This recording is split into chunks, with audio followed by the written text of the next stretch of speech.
What's going on, folks? Thanks for hitting that download button or pressing play to check out a brand new episode of Toys and Tech of the Trade, your one-stop shop for toys, tech, and talk with some assembly required. I'm your host, Rich, and if this is the first time checking out an episode, first of all, welcome. Second, let me tell you a little bit about what we do here. Toys and Tech of the Trade is an interview series where we sit down with content creators, entrepreneurs, and just awesome folks that are on our radar and discuss the gadgets, the gear, and the tech that they use to create their content, run their business, and overall be more productive. When it comes to the toys aspect of the podcast, though, it's not just the usual talk of action figures or Funko Pops or other collectibles. You'd be surprised what people consider their toys, whether it's something as simple as collecting guitar picks or kitchen appliances or motorcycles. You'd be surprised what people consider their toys. And we love having those conversations because it gives us a better understanding of our guests on a personal level. Plus, it allows us to find commonalities that can allow us to have just a better conversation overall. And of course, everybody's toys are different, and we love to share that too because it gives us other things to check out and geek out over versus just the usual stuff. And more importantly, it breaks up the business and entrepreneurship talks that we have on this podcast. With that intro out of the way, let's get into some housekeeping and turn things over to this week's guest. So, it's one of the things that I really don't like when I do or listen to podcasts, and it's apologies, excuses, whatever the case may be. But I have to break that rule myself because I owe you folks an apology. I know that we haven't had new episodes in quite some time, but the funny thing was I actually recorded an episode that was part Q&A, part update on what was going on with the podcast, the Rageworks brand, and everything in between. And I set it to auto-publish and all of that fun stuff. And when I was prepping to release this episode, I noticed, damn, that episode did not auto-publish. So I ended up having to re-record portions of it because some of the information now is dated. And as such, you folks are probably going to be getting two episodes in very close proximity to each other. Of course, this one with this week's guest and the Q&A and update episode on what's been going on. I want to do that. Initially, I was going to scrap it entirely, but I think that there's a lot to unpack with what's been going on with Rageworks, with myself personally, and with the future of the network, the brand, and even this show. So, I owe you folks that, and I want to release that episode very, very soon. So be on the lookout for that. Last but not least, as always, I want to thank everybody who's been connecting with us on social media, whether it's following the Rageworks brand, the Rageworks podcast network on Twitter, or any of our social accounts. We try to keep people up to speed on things with the brand, things with the site, and most importantly, things with the podcast. So many thanks to all of the new people that have been following our journey and connecting with our guests and our hosts. We truly, truly appreciate it. One thing I do want to mention is that some of the social, I know that some people are, DMs and responses are sometimes a little delayed. I have actually given some of the staff access to our social. So sometimes there'll be things that are coming just directly from a generic place from Rageworks, and some stuff will be coming from me personally. If it's something where you need to reach out to me directly, email is always great, rich@rageworks.net. But on social, I try to sometimes just have a hand in the responses, but sometimes, like I said, life gets in the way. So I did want to share that in a more public forum because I know some people are like, hey, I reached out. I was hoping to reach out to you personally, et cetera, et cetera. It wasn't you, but that's something I've been doing just because trying to run Rageworks more like a business and not just as a side project. And I'll get more into that, like I said, in the update and Q&A episode. So with that bit of housekeeping out of the way, let's not drag this out any further and turn things over to this week's guest.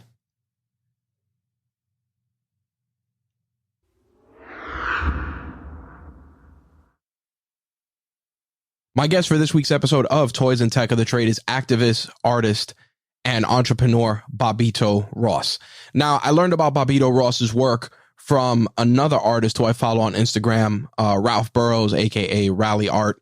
And Ralph does a lot of great sculpts, different types of artwork, and he was posting a piece of social media for a Comic-Con that he participated in recently. And looking at the photo, he had a really awesome shirt. It was of a Wu-Tang Clan logo, but it had Yasuke inside the W.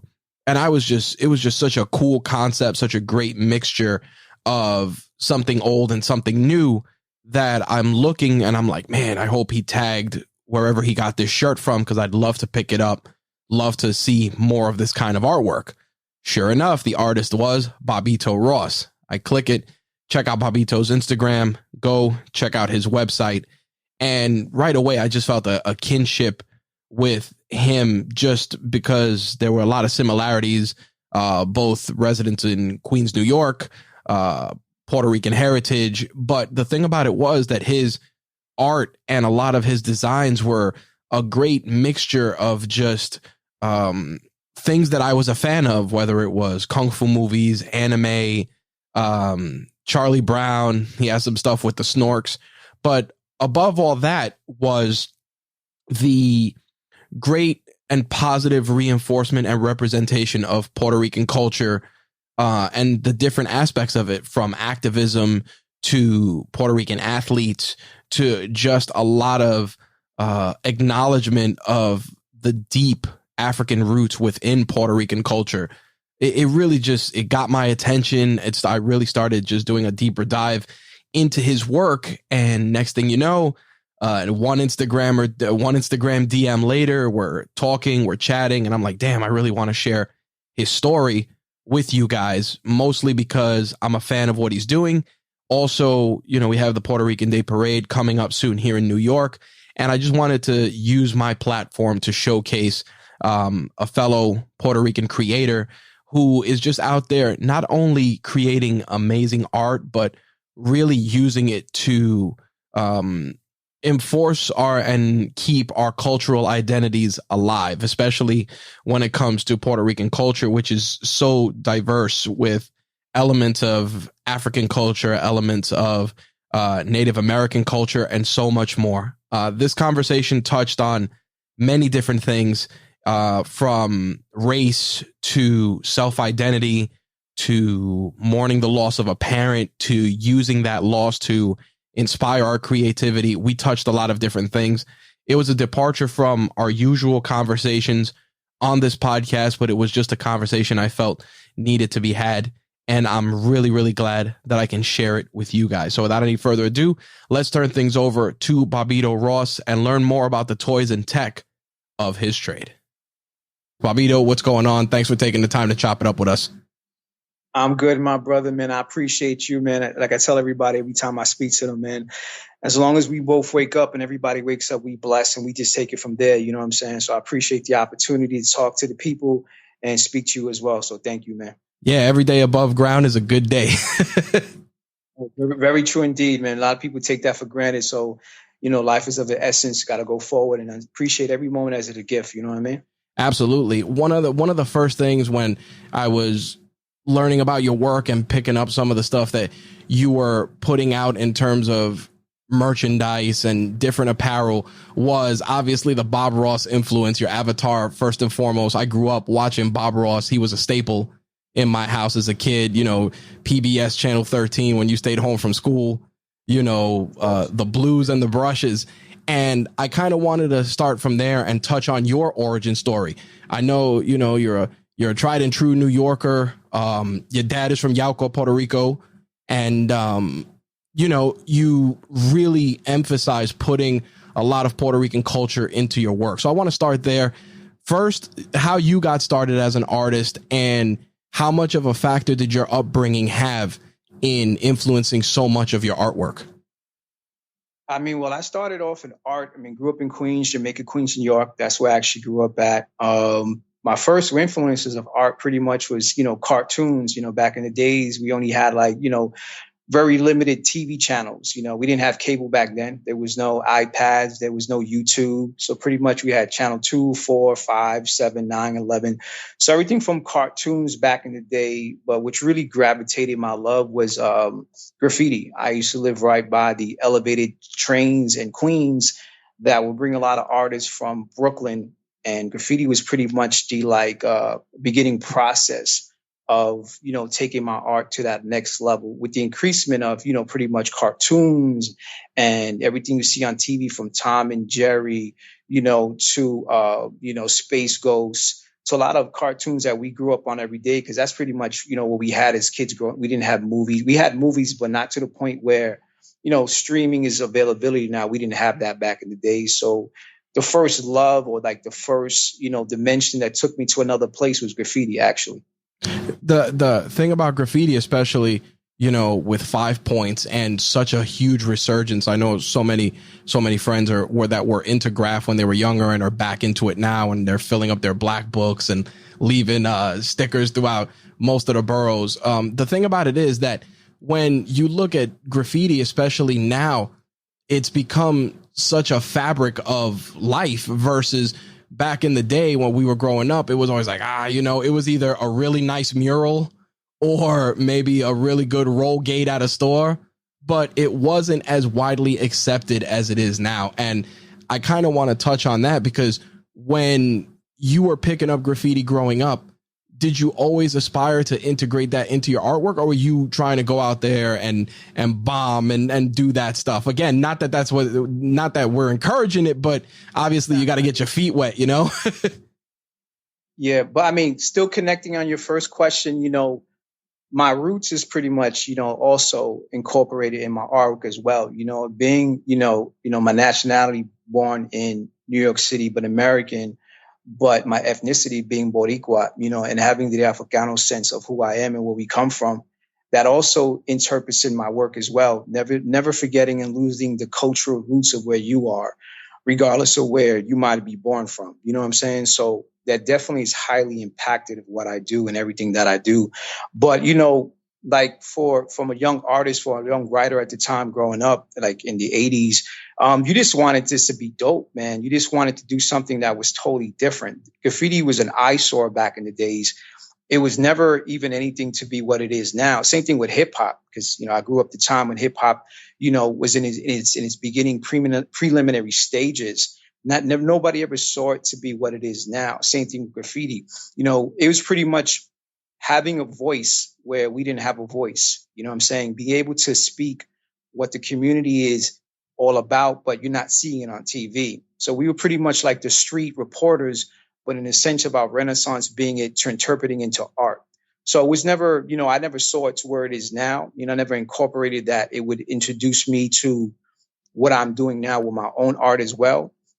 It was pretty much, man, something I love to do. And I'm like, wow, these guys are dope. How do I learn to do it like them? And, just have an understanding of the culture. Because graffiti always started on the trains. That's the actual canvas that it actually should be on, trains. What happened was throughout the years, you couldn't just go into the yards to paint. Security got higher. You know what I'm saying? So you had to now take it from trains to like legal walls. And to now everything is, galleries, which is dope as well. But the true essence of it is on metal trains back in the day. So like this, the enjoyment of seeing something that you can relate to of other kids from other neighborhoods doing the same thing you can do, was like, because art is basically when you can start criticizing or critiquing other artists, that's what makes art. And at a point, graffiti was never considered an art. As you can see now, it's pretty much transcended throughout the whole planet, just like hip hop has. So for me at that time, it was just like doing something that I love to do, and how are these brothers and sisters doing it? And if they can do it, why can't I do it too? So that's pretty much like how I saw it in the beginning stages. You know what I mean? It was just like, it was a world that was not from this world. You know what I mean? Because graffiti goes back to the hieroglyphics. You know what I'm saying? If you want to go that far back. So it was something that's been in the essence for a long time, but it just actually evolved throughout years and years and years. You know what I'm saying? I think that using that and really emphasizing that aspect of graffiti is something that it's something that's real. It's not something that's in vogue. It's not something that's all of a sudden artistically viewed as favorable. It's one of the things that took a lot of work. Same thing with hip hop. I mean, much like you know, an 80s baby myself, like hip hop was it was underground, when it was blasting in the neighborhoods, especially if you were in a predominantly Puerto Rican neighborhood. Tú tienes eso puesto. You know, people get all mad, especially the old folks. They don't want to hear that. But now there's so much influence, not just in hip hop, but even in Spanish music, that hip hop influence comes in, and even a lot of the reggaeton artists crossing over and bringing that sound, the island sound, into, you know, music here in the States. It's amazing that so much of it gets so accepted, but it took a long time to look at it that way. Yeah, because another thing also too with hip hop, a lot of it came from the island. You know what I'm saying? Because a lot of people from the island brought it here. So a lot of things people don't know about, you have to do the education, where hip hop has been farther. I mean, hip hop goes back to the, you know, drum days when we just go around circle and just talk, you know what I'm saying? So it's been in the essence of hip hop has always been there, even going back to Puerto Rico. It has been going there since the beginning of time. Yep. So a lot of things that hip hop artists do now, it's really an interpretation of what they've been doing in PR for a long time.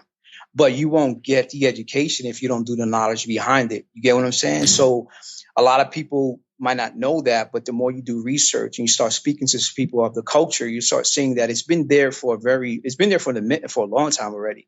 You know what I'm saying? But it's a great thing, whereas it can communicate to so many different types of people. You know what I'm saying? Growing up, you know, was something that was not socially accepted, graffiti and hip hop at the time.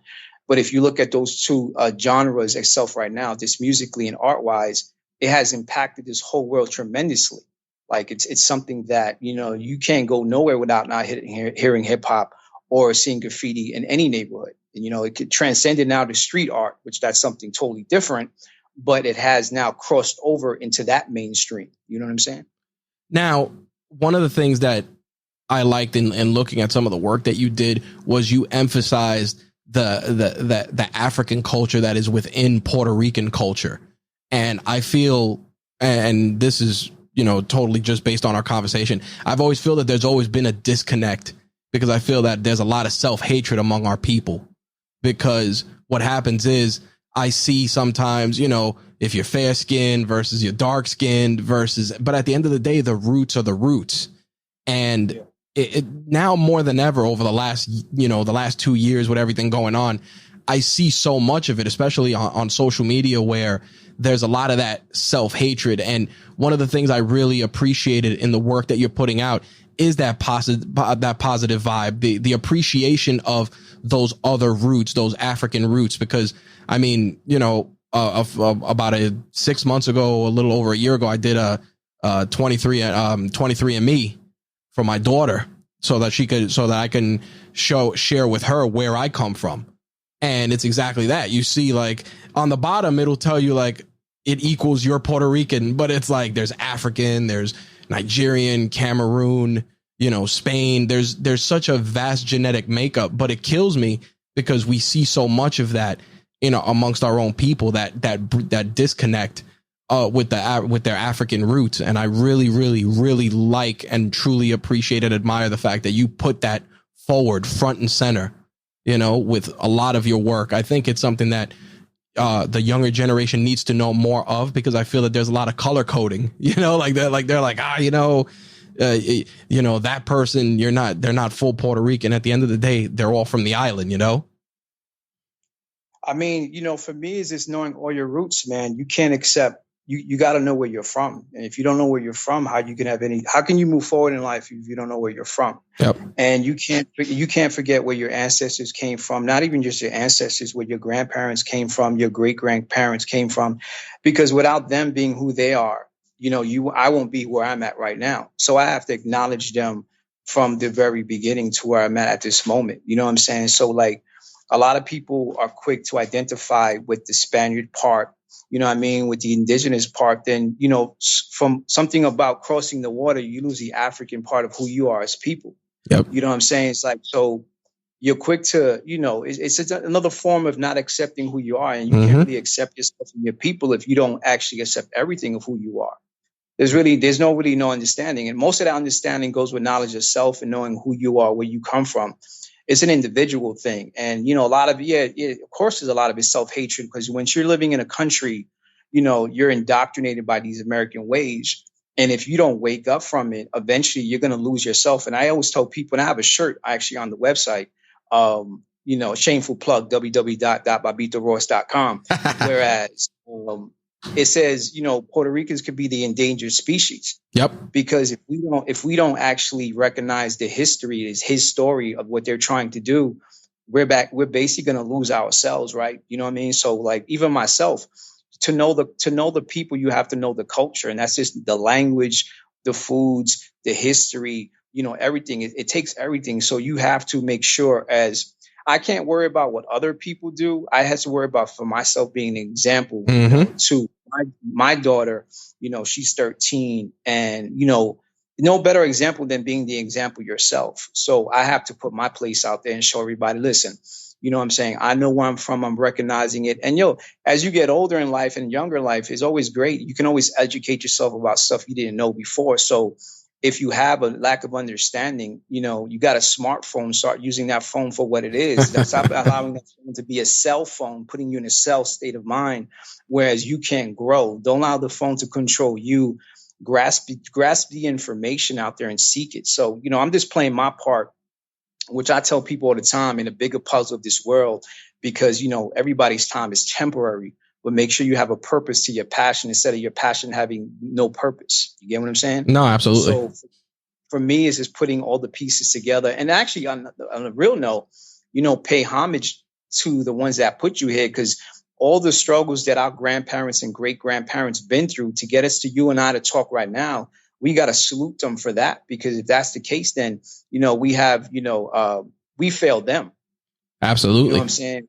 We can't forget about everything they had to deal with compared in their lifetime to where we're right now, sitting at a little bit, easier path of life, and forget that what they did was help us to get to the point where we're moving forward now. So for me, it's just recognizing our roots, keeping the truth of it, and each one teach one in the sense of giving education where education is missing, a miseducation. You know what I'm saying? That's the main thing for me. No, I think that it's vital that we're touching on that, because again, I knew our conversation would kind of delve into that stuff, because over time, especially now, like you said, we have so much information at the ready that if you can't find out about yourself and your history, it's legitimately a conscious choice that you're not doing it. Because like I said, between DNA, documentaries, I mean, I saw a documentary not too long ago about, the erasing of Taino culture, and, how they pretty much, they couldn't speak their own language, all of that stuff. And it just blew me away, just because I didn't even know that. And, just like anything else, I try to stay informed, keep my finger on the pulse of what's going on. And I was just like, well, damn, and certain words that even as Puerto Ricans, whether in the island or even growing up in New York, you pick up like that Taino influence that's in them. Like, I'm like, oh, I didn't know that came from that. So constantly learning. And it's like, I'm 40 years old now and I'm still learning about my own heritage, mostly because I didn't know it. And as a father myself now, my daughter's going to be 3. I want to be able that when she asks me, Dad, where do I come from?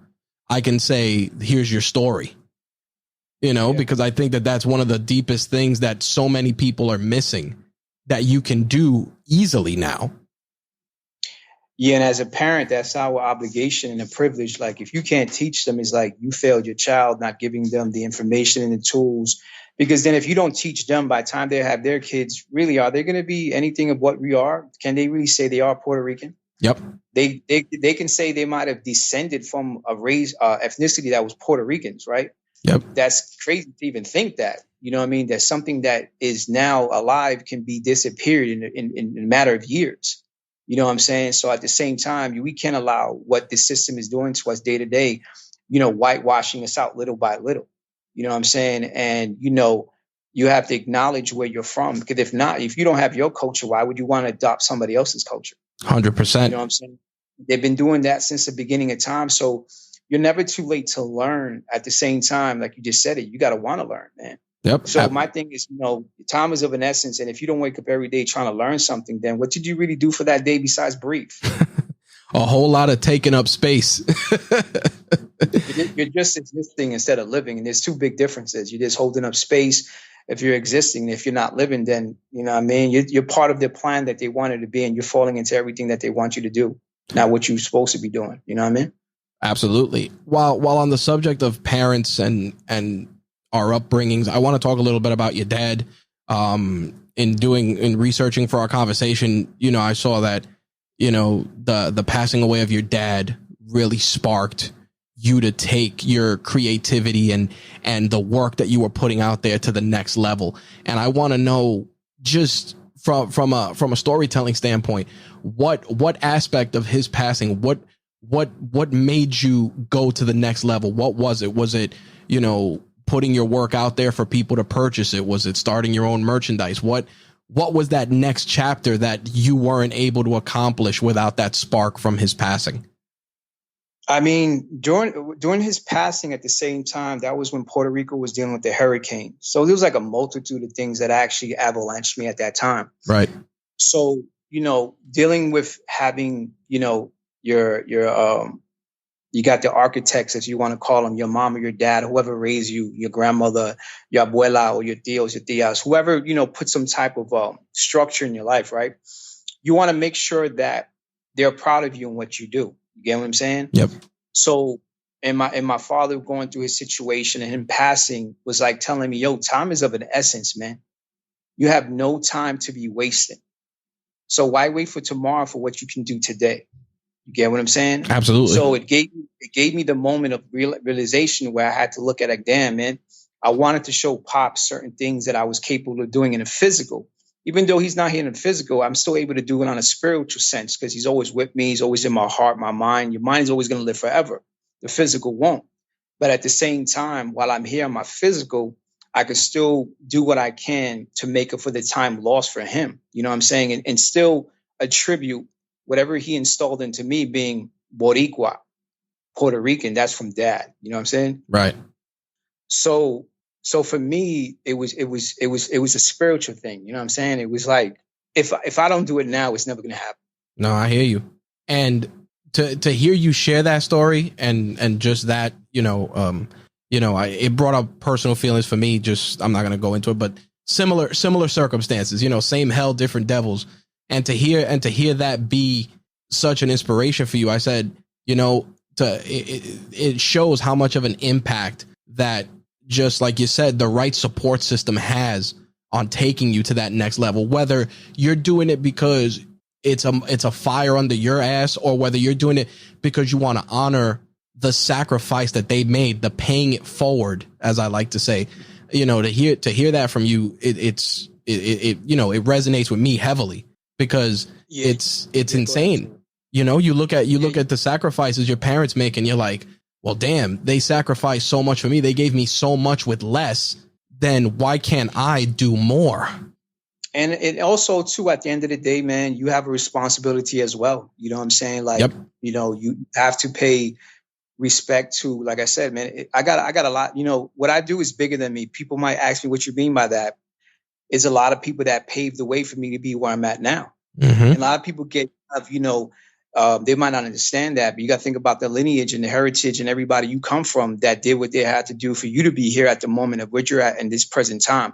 So for me, with Pops, it was just like, like, all right, cool. He might not be in the physical, but it still gives me opportunity. Plus what was going on in Puerto Rico at the time with the hurricane and everything. Like, how can I help out my people without being there? You have to think in a sense of not being selfish. So since I can't be there in the physical, right, what can I do with my abilities, my artwork? So the best time to help your own people is whatever type of art you can do, whether you're a poet, whatever artisan you are, artist, whether, if you can do anything that can help out, just to help out, you know what I mean? So I started out doing fundraisers. The fundraiser I did, the first one was in Grumpy Bird in Brooklyn. It was for Pinta por la Patria. And all the monies went to PR. It was me and a group of other people that an artist by the name of Daniel de Jesus put together. You know what I'm saying? So that was my first emergence of allowing my artwork to be put out there. Because once you put yourself out there, get ready for criticism. Mm-hmm. You know what I'm saying? Yes, sir. Get ready to see if what you have is really what you have. Because now if you're really about what you do, the people are going to let you know if you really are about what you do. Because without the people, you're still going to be a dope human being regardless of the fact. But if the people don't love what you do, it won't gravitate. So that beginning show showed me that pretty much every piece that I had got sold, and I donated one to the actual person who was running it, Albert, who ran Grumpy Bird at the time, still does. But all the monies went to PR. So that was fulfilling for me. So with Pop's passing, it was my way of me paying homage to him and the people of PR being in diaspora aquí in Nueva York to help them out. You get what I'm saying? Absolutely. And, not being in PR at the time, and, is my way of saying, I'm here. I didn't forget about you. These little monies can help you out, but I know you need it more than I do right now. So that was my way in my beginnings of applying what Dad instilled to me, being, a proudful Puerto Rican, a Boricua, and now helping out the people that I come from. So that was pretty much like a combination in the beginning of everything working out. You know what I'm saying? Yeah, it was a perfect storm of creativity and just really positive vibes and initiatives to really just open you up to the world. And clearly you've been killing it ever since. And I wanted to touch on that a little further because I noticed, a lot of the stuff that you're putting out, you're obviously acknowledging a lot of our roots and our heritage, but you're also acknowledging things like, the Young Lords and a lot of their messaging, and a lot of that, a lot of the stuff that was behind that organization is in influencing a lot of your work. And I wanted to ask you about that because that's one of those things that you just don't see. Like, yeah, you see a documentary here and there. Like I remember the one they dropped in '96 on PBS about them. And, I mentioned here and there in passing, but it's not something that's really front and center. And I want to ask you, what inspired you to start sharing that messaging and more about that organization and what they were doing? Because the thing about it is that group has a very broad history, because for the uninformed, the Young Lords, they formed in 1960 in Chicago initially as a gang. And then, over time that grew into something more than just quote unquote a street gang. They were a civil and human rights organization. They were always looking to self-improve and do right by Puerto Rico, Latinos, and even people that they felt were quote unquote colonized. They would go out there, whether it was through education, direct confrontation, just hardcore activism. They were really going out there and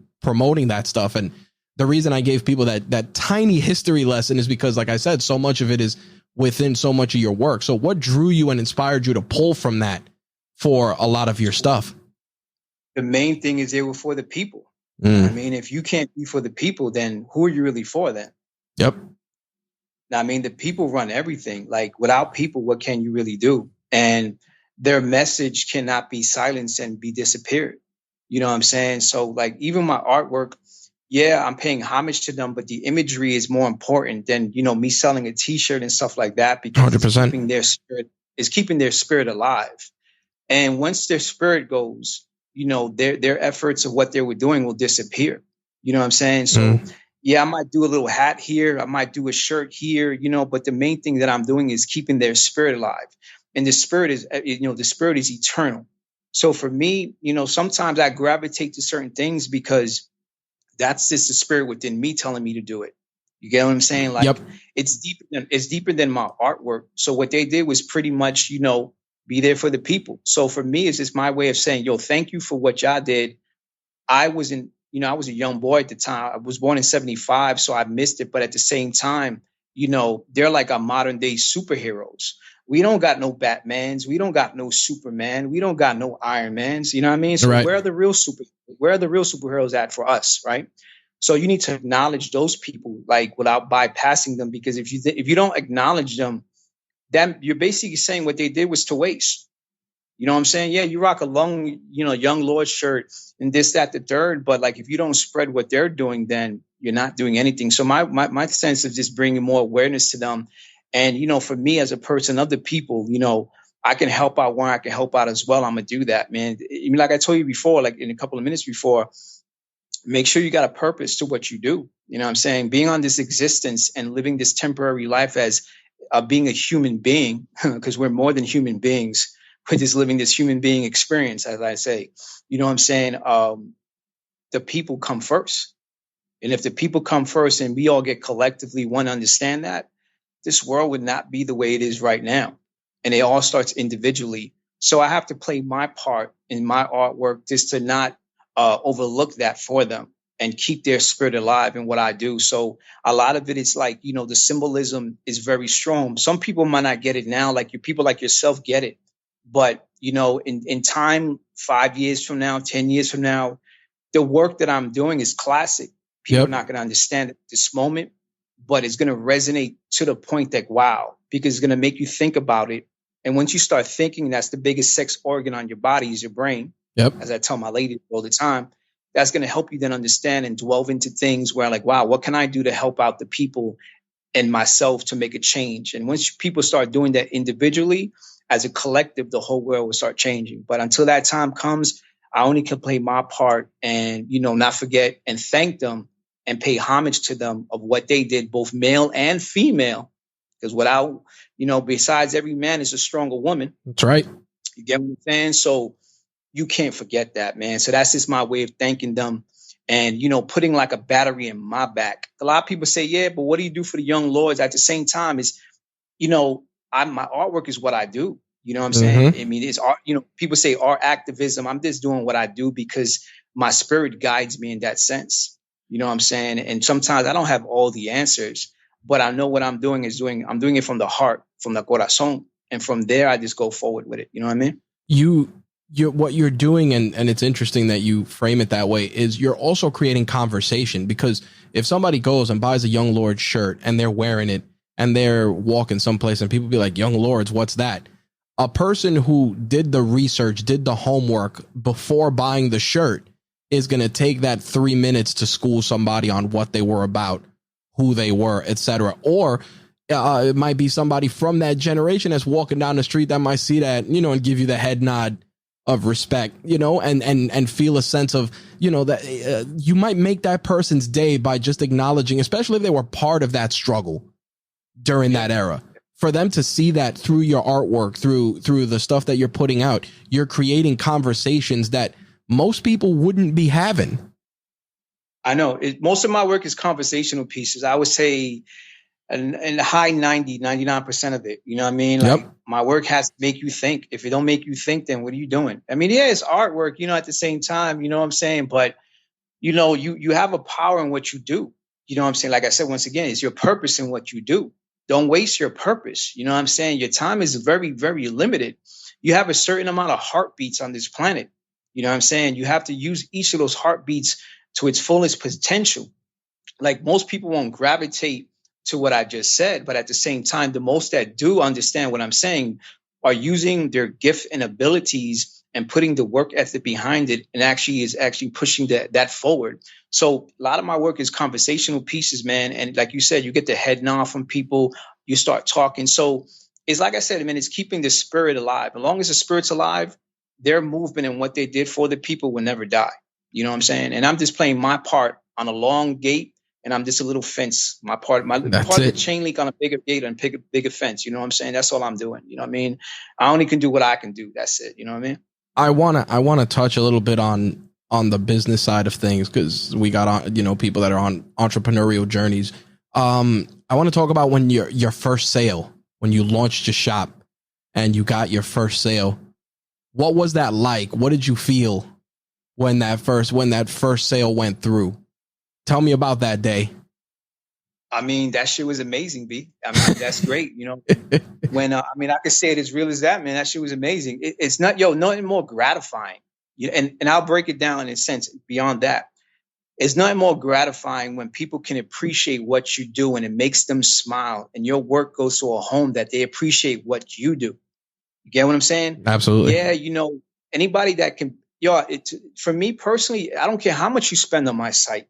You could spend $5, you could spend 20, 100,000. It don't make a difference. You know what I mean? You could have took that money and went somewhere else. Mm-hmm. You know what I mean? You could have bought your kids food. You could have bought your kids presents. You could have bought clothes. You could have bought the light in the house. You know what I'm saying? So for me, it was very gratifying because that person took their hard-earned money and spent it on me. And that was really dope. That's priceless, man. I have that dollar bill in a frame. You know what I'm saying? Part of the monies that was actually paid to my first order. So, man, it's unbelievable when people can believe in what you do and they actually are willing to support you. support is key, man. Like if you know the people don't support you, how far are you gonna go? You ain't gonna go that far, to be honest. You're gonna be local, and that's cool. But my voice and what I'm trying to do and what I am doing, it's worldwide. There is no limitation to where I'm going with what I'm doing, because no matter what country, no matter what continent you are, we as a people have to fight against the struggle. You know what I mean? So, and what I do is bring recognition to that and bring people's awareness to see that. You know what I'm saying? And, you know, you got to give power to those who are powerless and to give voice to those who are voiceless at the same time, and never forget that. So that moment was amazing, because, you know, it showed me what I'm doing is right and people support it. So once the people support you, you know, there's no point of stopping. You just keep pushing yourself, más pa'lante, más pa'lante. You know what I mean? Absolutely. Now, I want to talk a little bit about your creative process and how you go about choosing your designs. Do you, how's that creative process? Do you doodle a lot and kind of get a couple of different ideas together? And I ask this because, you know, going through, I see so many things that are either a part of my childhood, a fabric of who I am within your artwork, like seeing Gordon Liu, you know, like that takes me back to Sundays watching karate movies on Channel 5. You know, 18 Bronze Men is still in VHS somewhere in my garage.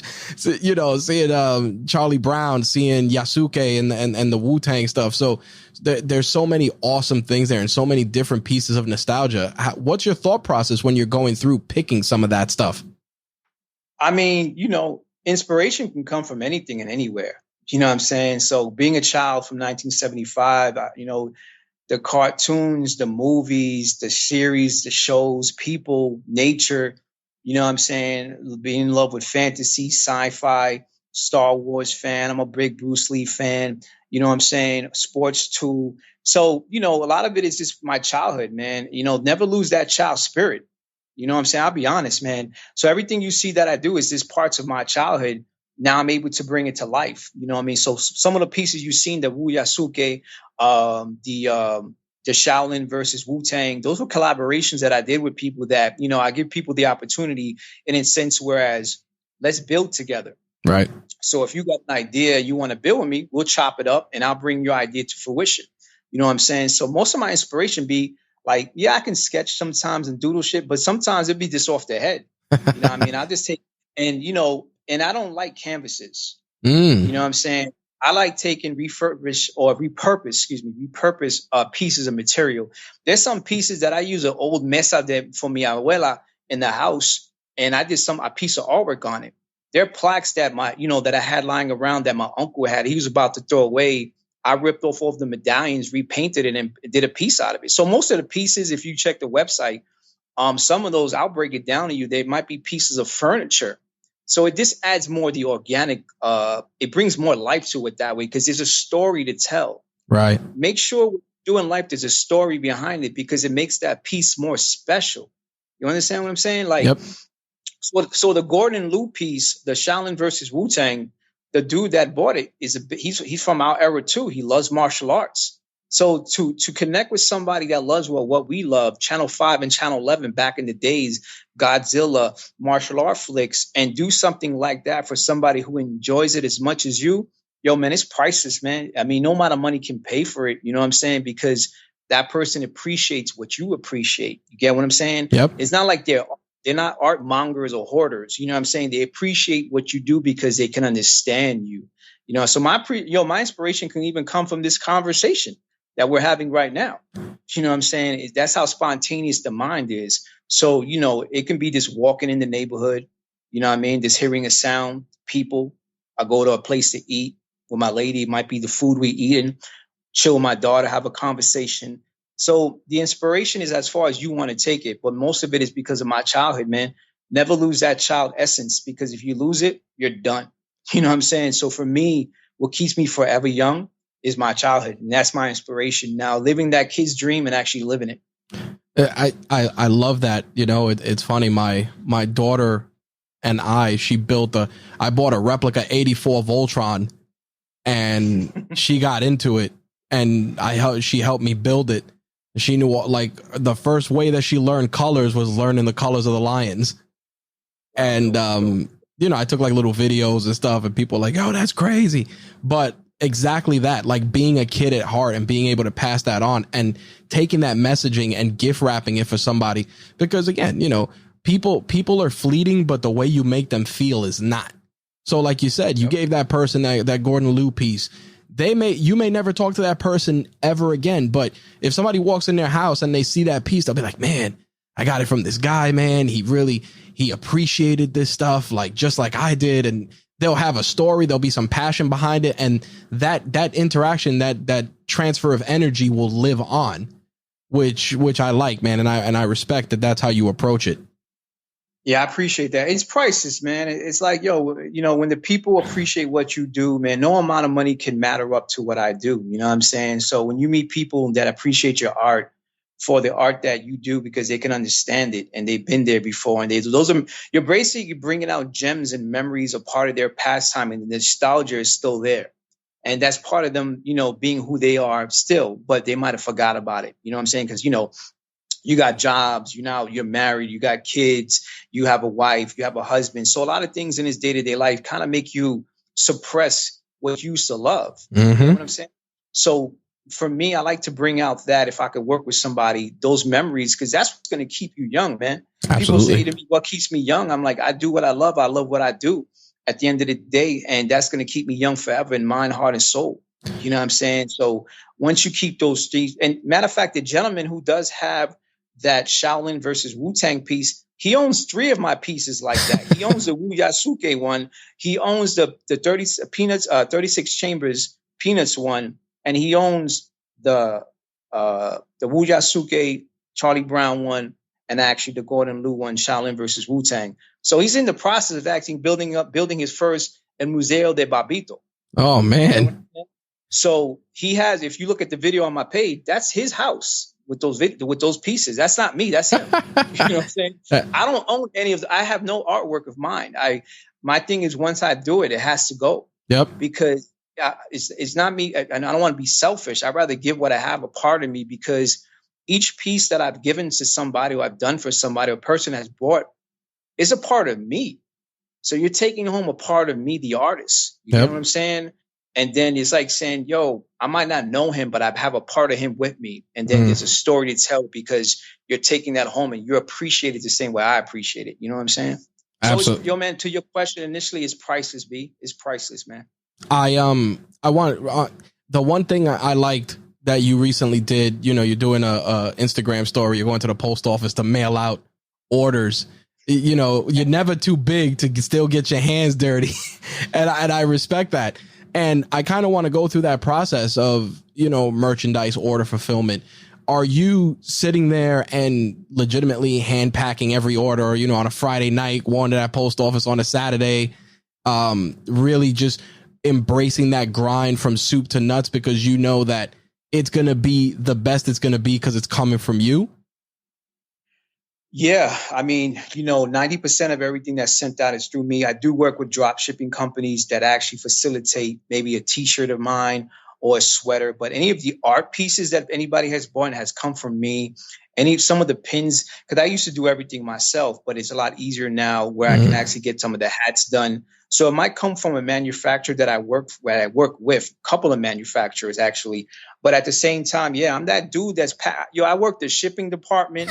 I am customer service. I am jack of all trades, because at the end of the day, right, you got to know your business from the ins and the outs. So when you do get to the point of where people call me, you blow up, you know how it was to start on the bottom. Because you worked every part of it. You know what I'm saying? So how can you fall if you never fell before? You get what I'm saying? So I've worked every part and I still do it. So me showing people, me going to the post office, there's been many runs that I went to the post office, but that's my connection with the people to let them know that, I'm a human being myself, just like y'all out there.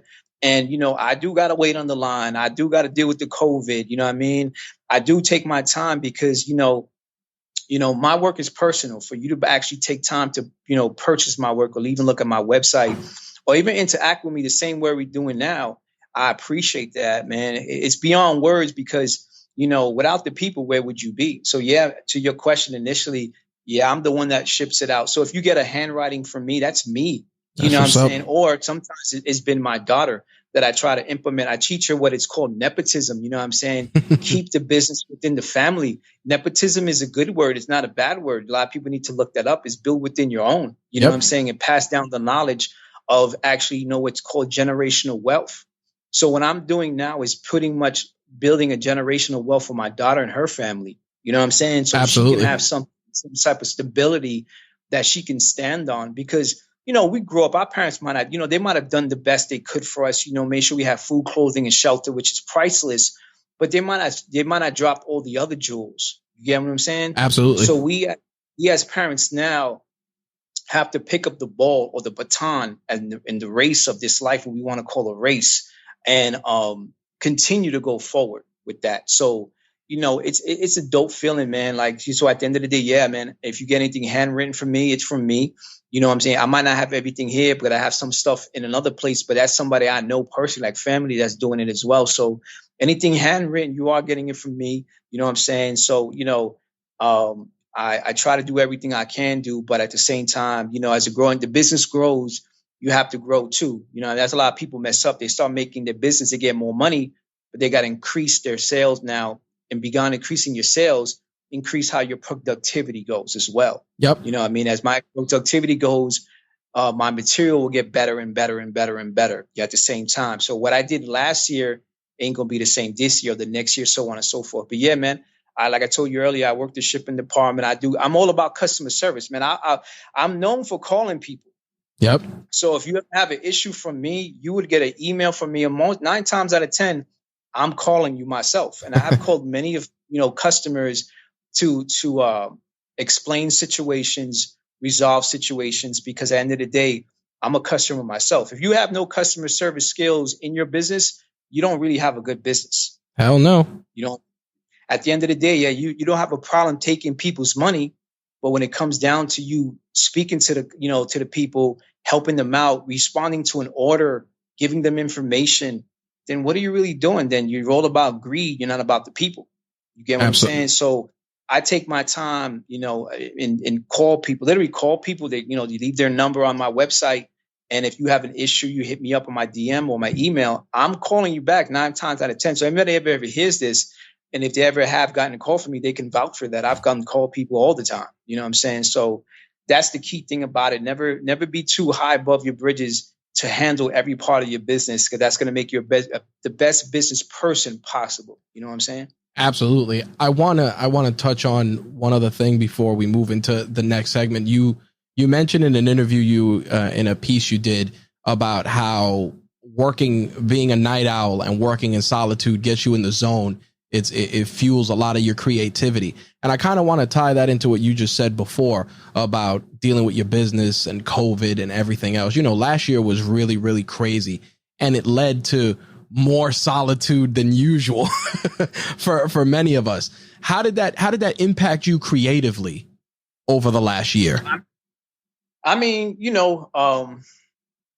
in solitude prior to COVID. So it ain't really affected at all, man. As you grow older in life, you cut out a lot of toxicity from yourself, from your, from whether it's family, whether it's friends, whether it's the food you eat, whether what you listen to, So, it didn't really affect me at all, because I've been that way, as it is, it might have affected a lot of people, because they're not used to it. Right. But as I gotten older in my life, I kept myself to a certain, regimen, and what it did for me more, it made me focus more, and not focus more, but how to transition. Maybe because a lot of times when COVID first came out, a lot of the places that I might have had garments made were shutting down or down manpower because of COVID. So I had to think about it strategically. All right, so if option A is closed, what can I do? B, C, D, E, F, G. You know what I'm saying? I had to think about options as a business owner. But when it came to creativity, nah, man, I was good. I'm always a person. I'm social, but I'm antisocial at the same time, because I love people, but sometimes I do love me some peace of mind. You get what I'm saying? So it didn't affect me in that sense, but it made me, as a business owner, have multiple plays like options, audibles, as football players know. You got to have audibles. So if the linebacker is trying to sack the quarterback, what are you going to do next to actually run a different option? You've seen the linebackers coming in, so you got to change up real quick. same thing as that. Or a batter's coming to the plate, and you're a pitcher. You know that batter's going to hit certain pitches. What are you going to do to not get this batter on? You know what I'm saying? How are you going to strike them out, or how are you going to walk them? Same thing with even basketball. How are you going to play a different defense when the offense is a certain way? Yep. So it just taught me different ways of actually changing and having options. But as sense of creativity, man, it just pushed me, man. Like I always told people, and I tell people now, if you didn't learn something through this COVID, meaning start a new business or try to start a business or learn something, learn a language, learn how to cook something, learn how to read a book, or go back to reading books you used to read before reading became something that's not the norm no more. Then what did you really do with this COVID? Like you learn how to wash your hands? I tell people that COVID exposed a lot of inefficiencies because, people were like, oh, you can't work from home. A lot of jobs, you can't work from home. Well, I guess everybody got to work from home. Oh, your kids can't learn remote. Oh, I guess kids got to learn. Like there were a lot of things that people lived and died on that they couldn't do. And they had to find a way to do them. So I respect the fact that you as an entrepreneur had to really revisit and strategize instead of just blaming COVID for the problems, because that's the easy way out. Like, I can't get these sweatshirts. You're like, all right, well, I can't get this vendor. Well, who's my other vendor in the rotation? Listen, it's 2021. You can't blame nobody but yourself, man. There you go. We live in a world that there's constant shit that's going to happen every day. We do not control that. Control what you can control, and what you can control is the decisions and the choices you make. You know what I'm saying? So you can't be blind and oblivious to think everything is going to be rolling smoothly. It's not going to happen unless you just born today. And if you're just born today, I got to excuse you for that because you don't know. You know what I'm saying? But if you've been living here for the past years and thinking that this life is going to be sweet, I don't mean to pop your bubble, but I'm going to pop it so you can really see what's going on. You know what I'm saying? So you have to, prior to COVID, know that there's always has to be issues in this world. Listen, you have to have a duality. There's going to be good. There's going to be bad. There's going to be up. There's going to be down. You can't have in without out. You know what I'm saying? So knowing that and having that knowledge, when situations or obstacles is thrown at you at hand, how can you do better? Don't blame. Have a resolution. Have a plan of a strategy, attack, and go ahead and attack it. Complaining is not, like I learned from my lady, complaining won't get you nowhere. Nope. That's time that's going to actually impede you. You get what I'm saying? So put that effort and go forward instead of thinking about stuff that doesn't even make any sense. You know what I'm saying? That is a great way to close things out. Our next segment is the hot seat. It's a series of rapid fire questions, can tie into business, some of the personal stuff we talk to, all the stuff we're fans of. And I want to start, being growing up, born in the 70s, forged in the 80s. I got to ask, what was one of your favorite cartoons of that era? I mean, one of my favorite cartoons was like Tom and Jerry, like the old school ones. You know what I'm saying? Like, if people think cartoons were violent now, back in the day. Oh, man. And I wasn't going outside hitting people in the heads with hammers and stuff like that. It's a cartoon. You know what I'm saying? But had Transformers. Yep. You know what I'm saying? G.I. Joe. You know what I'm saying? So like those are key ones for me growing up, man. And there's a lot of other ones. He-Man. There was so many, like the cartoons back in and this is before animation. I'm talking about, 3D, like anime. But, it was those cartoons, man. You had Heckle and Jekyll. You had Mighty Mouse. Yep. You know what I'm saying? You had Scooby-Doo. I mean, there was so many that, impacted me growing up. So, but those in particular, actually, you had Voltron. You know what I'm saying? Like, there was just so many, the Snorks. You know what I'm saying? Like, nice. There's so many, man. Like as a kid, Space Ghost was like, that was a key one. You know what I'm saying? Like, so it was just the artwork, and X-Men, another one too. So it was just growing up. There was so much influences coming in that you couldn't stop, you know what I mean? But as like early was like Tom and Jerry. That was like classic. There's like a classic one where they're skating in the kitchen and they freeze the kitchen and you open up the refrigerator and they're skating all around. As a kid, you're looking at that like, damn, that's crazy, but it looks like fun. You know what I'm saying? Absolutely. So, Looney Tunes was another one, so a lot of it, was mainly those that helped me out as a kid growing up, but, mainly those, you know what I'm saying? What do you feel is a cartoon from that era that is underrated, that's criminally underrated, that people sleep on?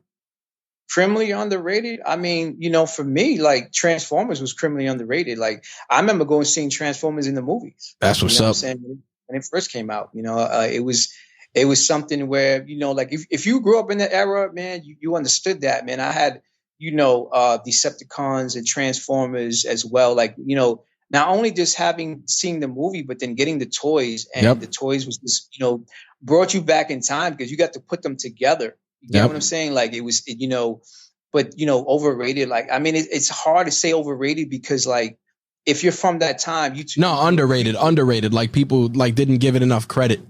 oh yeah, I mean, yeah, Transformers for me. You know, what I mean, at that time, it's just something. It impacted me, so a lot of people might not get it growing up as a kid. So but for me, that was one. Hell yeah, I get it, man. I didn't when the Cartoon Network first dropped is when I learned about Space Ghost, and I always felt Space Ghost was super underrated, and Birdman and the Herculoids. Caveman. You know what I'm saying? There's so many that that passes my mind, but there's a lot, B. There's a lot. But all of that had an influence in the person you're talking to right now. You know what I'm saying? What are 3 mobile apps you can't live without? Oh, 3 mobile apps I can't live without. Gotta have my Instagram. You know what I'm saying? That's the key to my business right there. You know what I'm saying? Damn, 3 mobile apps. Instagram. I my Snapchat, because I talk to my daughter back and forth with that one. You know what I mean? Nice. And my Navy Federal, check my bank account, B. You know what I'm saying? To make sure these transitions good, but Instagram is my main one because that's where I conversate and talk to the people, you know what I'm saying? And that's where I help move and maneuver my business. You know what I'm saying? So, I'm not there going through the feeds. I'm there helping, myself talk to people, whether it's looking at previous orders or talking to people about orders they might want to get for the future, and actually just marketing myself in my business. Instagram is like my number one marketing and branding tool. You know what I'm saying? So, I mean, Instagram is key for me.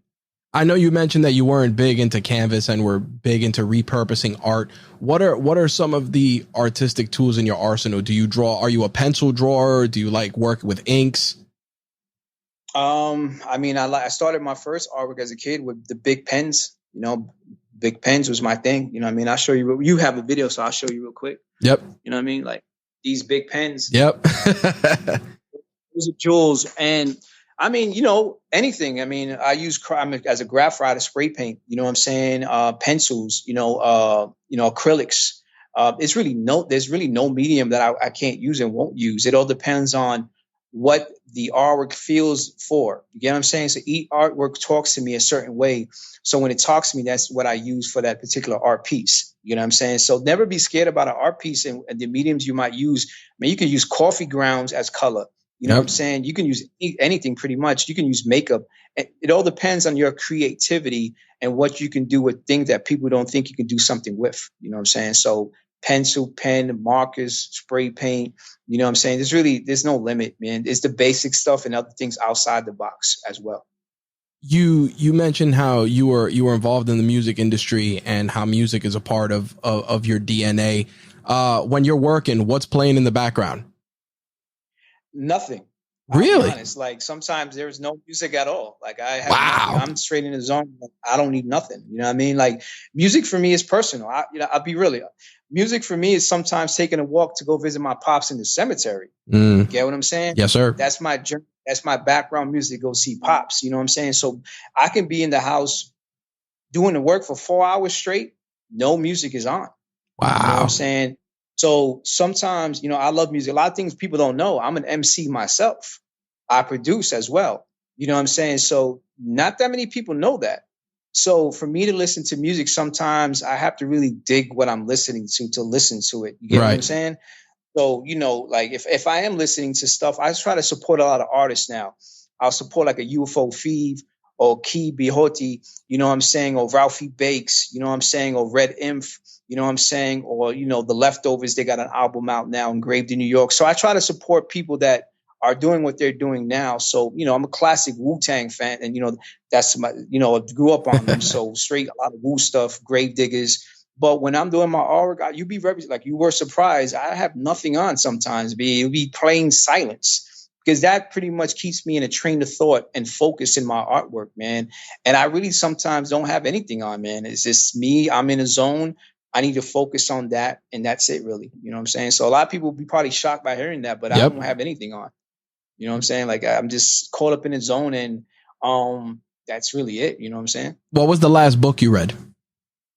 The last book, I'm actually reading a book right now. I'll show you the book I'm reading.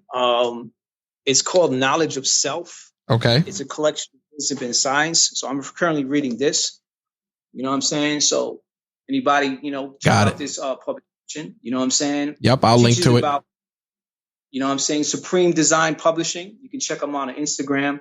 So I'm actually reading that as well right now. So it talks about life, culture, you know what I mean? Things that people should know about, but we get caught up in the mysticism of people thinking they know everything. And when you think you know everything, you don't know anything. 100%. So, most jewels are kept in books. So that's actually one of the books I'm reading right now. You know what I'm saying?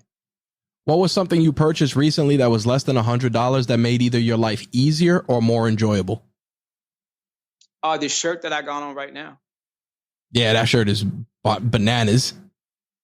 Very dope. Because it brings me back to home. You know what I'm saying? And little pieces like that, remind me of Pops. You know what I'm saying? And our people. You know what I mean? Don't be. A lot of people represent where you're from, man. You know 100%. What I'm saying? Being in tune with your culture does not mean you discredit anybody else's. You know what I'm saying? Appreciate who you're from and where you're from. You know what I'm saying? Pay your ancestors proud of what they did and make you who you are and where you're at right now. So, I'll never stop doing and being pro Boricua because that's who we are. You know what I'm saying? And but this is one of the pieces recent. It's a little token and trinket for myself. And sometimes you just got to do little things for yourself to make yourself feel good. And that's really it. You know what I'm saying? I'm a very simplistic man at the end of the day, but little things like that, little camiseta to wear outside, and I feel good. I'm good. You know what I'm saying? That's it. What's a non-negotiable for you when it comes to business? I can't deal with liars, man. All right. You know what I'm saying? Like once the line goes about or somebody's fraudulent, I can't work with you. Because at the end of the day, it's like, when are you not going to lie to me about something? You get what I'm saying? So rather me even intertwine myself with you, I won't do anything with you. There's no problem in that. You have to be yourself, man. And for me, that's the real thing. Be yourself, but don't lie, because that's not going to get you nowhere with me. I'm not going to work with you. I don't care who you know, how much money you got. It don't make a difference, because we all bleed and got to go to the same earth and eventually sometime. So we ain't that much different. Nope. You know what I'm saying? I tell people all the time, the 3 B's, if we bleed, breed, and breathe the same, then you're no better than me.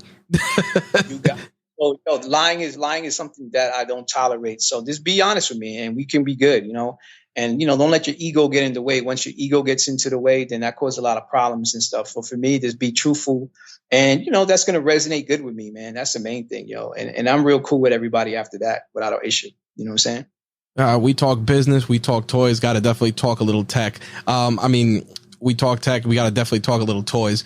What is your favorite toy from your childhood?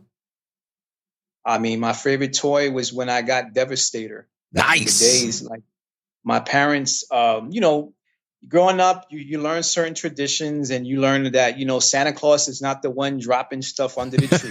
You know what I'm saying? It's mommy and papi. Yep. So mommy and papi took me to TSS that used to be, as a matter of fact, they took me to Alexander's. Yep. That used to be in Queens Boulevard, right?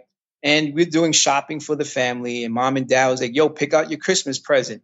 I was like, word. So at that time, Transformers was the shit and still is. Devastator came in a set box, with each of them. I grabbed that. I'm like, well, I don't want one toy. I'm gonna buy one toy that's gonna have about 6, 7 toys all together. 1, 2, 3, 4, 5. Yeah, five pieces, I believe. 1, 2, 3, 4, 5 pieces all together, and I got 5 pieces for one. You know what I'm saying? Go. So for me, that was the first time that I actually got to pick a toy. And, it meant a lot because, like, I knew that other part of learning was not true no more. And for me, it was something that my parents gave me the opportunity. And I cherished it for a hot minute. And then I gave it to my godson. And from there, he destroyed it. You know what I'm saying? But I kept it for a minute. And that was one of the dopest toys I had as a kid. That was really dope. That's awesome. To wrap up the hot seat, I call you a year from now. Bobbito, how's business? What do you hope to tell me? It's still kicking, man. It's actually reached more people. I'm able to help more people. You know what I'm saying? At the end of the day, you know, I'm all about helping the people. So if I can hire people that are aspiring just like myself, whether it's an artist or anybody else that's trying to get into the game, and they want to learn the ins and outs of the business, I'm willing to work with them, you know what I'm saying, and collaborate with them. And with my business, venture off into other businesses where I can help other people out, to be honest, man. It's all about being benevolent in what you have, man. At the end of the day, you can't take none of this shit when you die. Nope. So, you know, might as well help out as much people you can, because I can't fit this in my coffin. It ain't going nowhere. There you so go. At the end of the day, is, you know, be able to say I've helped more people and aspire to inspire is my key thing. You know what I'm saying? You got to inspire people. So to know that I can say, hey, my business inspired 5 other people to start their own business, that's priceless, yo. Absolutely. So to wrap things up, we got reach one, teach one, just a piece of actionable advice we like to give to our listeners. Just one last parting shot. So everybody gets framed up a little differently. I want to use our conversation and our experiences. It's just a great way to put this question together. You get invited to speak to a graduating class of high school students in Puerto Rico. What piece of advice would you give them as they go out into the world? Do what you love what you do, stay focused, and siempre pa'lante como el elefante. That's it. That, my friend, is an outstanding quote and way to wrap up our conversation. Bobbito, thank you so much for taking the time to share the toys and tech of your trade. Before we wrap up, where can people find you, pick up your work, and catch up with you? You can find me on the website at www.bobbitoross.com or hit me up on Instagram at Bobbito Ross, BOBBITOROSS. Or you can email me, but most of the time you can catch me on my DM and on the actual website itself. You know what I'm saying? Awesome. Bobbito, thank you so much for taking the time to chop it up with us and once again share the toys and tech of your trade. I appreciate you, brother. Enjoy your night. Have a blessed one with my family. Yours. Be safe out there, all right? What a dope conversation with Bobbito. I'm glad I got to really sit down and share his story with you guys. As a creator myself, as someone who has Puerto Rican heritage, ancestry, and everything else, there were elements of that conversation that I'm really glad we got to explore.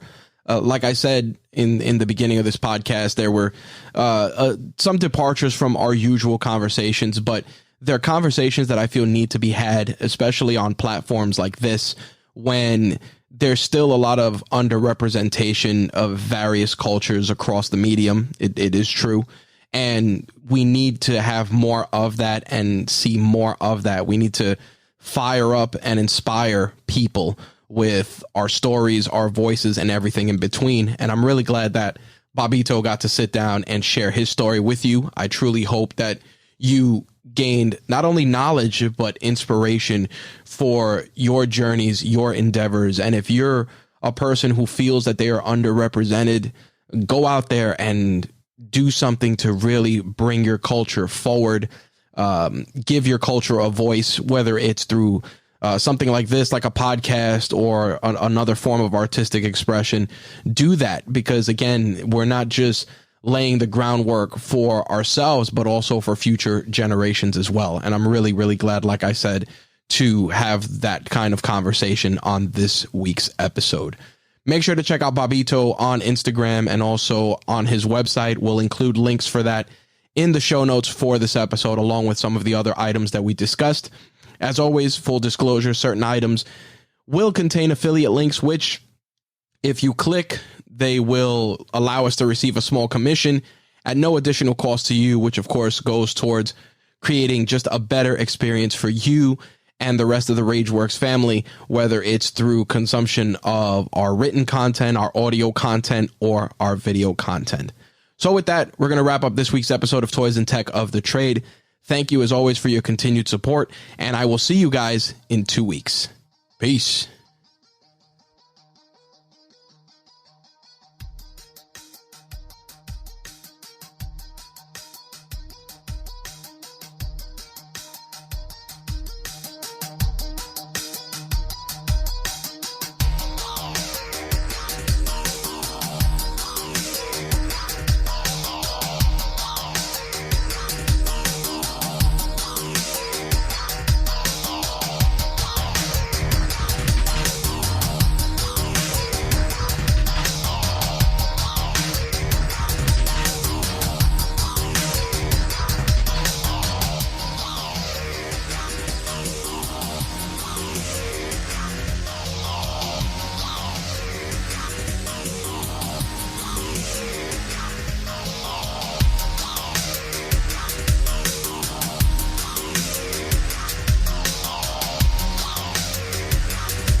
Toys and Tech of the Trade is part of the RageWorks podcast network, your source for rants about gaming, entertainment, and the works. Visit us at RageWorksNetwork.com.